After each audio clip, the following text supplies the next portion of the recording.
3 நாளைக்கு முன்னாடி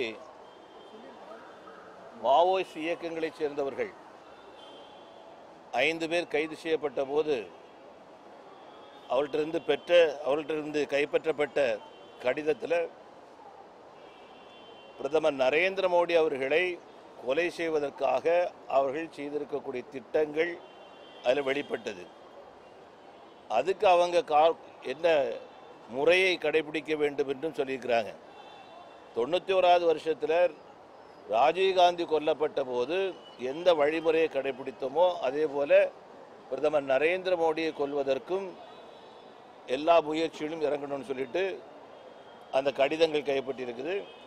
இது சம்பந்தமாக 5 பேர் கைது செய்யப்பட்ட போது காங்கிரஸ் கட்சியுடைய தலைவர் மரியாதைக்குரிய ராகுல் காந்தி உட்பட அத்தனை பேரும் எதிர்ப்பு தெரிவித்தாங்க.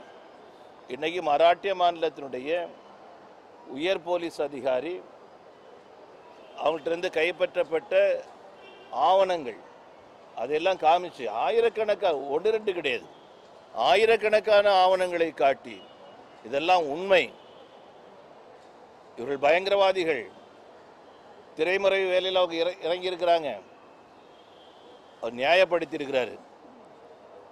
அவசரப்பட்டு பல்வேறு கட்சிகளைச் சேர்ந்தவர்கள், காங்கிரஸ் கட்சியுடைய தலைவர் ராகுல் காந்தி உட்பட பல்வேறு கட்சிகளைச் சேர்ந்தவர்கள் அவங்க கொடுக்கக்கூடிய அறிக்கைகள், அவருடைய செயல்பாடுகள் பயங்கரவாதிகளுக்கு துணையாக போகிறது என்பதை அவர்கள் உணர்ந்தாக வேண்டும்.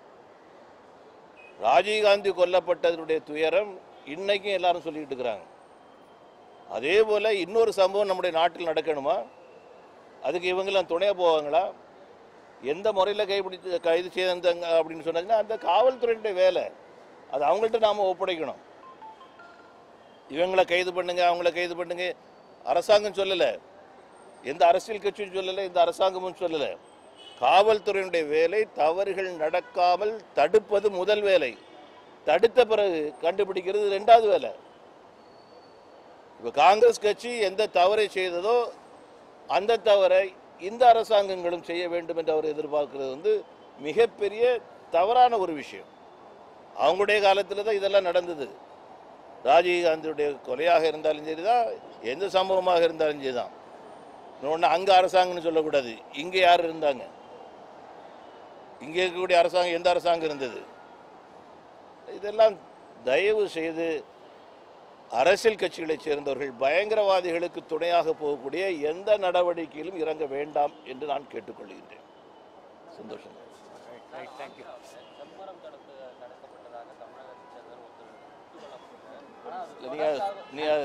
தெளிவாக திருப்பி சொல்லுங்க.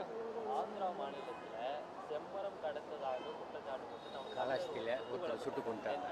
அது தொடர்ந்து ஒரு தொடர்கதையாக இருக்கு. நாம் தமிழகத்தில் அந்த பகுதி சுடப்படுவதும் கைது செய்யப்படுவதும் இது சம்பந்தமாக தமிழக அரசாங்கம் கவனம் கொடுத்து என்ன சம்பவங்கள் நடந்து கொண்டிருக்கின்றன.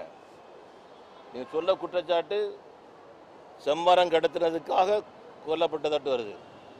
ஏன் இந்த தொழிலுக்கு அவங்க போகக்கூடிய அளவுக்கு சூழ்நிலைகள் இருக்குது? போனாங்களா போல எனக்கு தெரியாது. அப்படி போறதாட்டு தான் அதை மாற்றுறதுக்கு என்ன ஏற்பாடு? தமிழ்நாடு அரசாங்கம் இதில் கவனம் கொடுத்தாக வேண்டும். 2வது சம்பவம் நடந்ததை பற்றி விசாரிக்கிறது ஒன்று, தொடர்ந்து இந்த மாதிரி வந்துட்டு இருக்குது. அவங்களுக்கு தொழில் இல்லாமல் போகிறாங்களா, தொழில் இருந்த இதுக்கு போகிறாங்க அப்படின்னு சொன்னா என்ன, அல்லது இது நடக்கவே இல்லை அவங்க அதுக்காக போகல அவங்கள சுட்டுக் கொள்றாங்க அப்படின்னு சொன்னா என்ன காரணம்? தமிழ்நாடு அரசாங்கம் இதில் கவனம் கொடுக்குறது.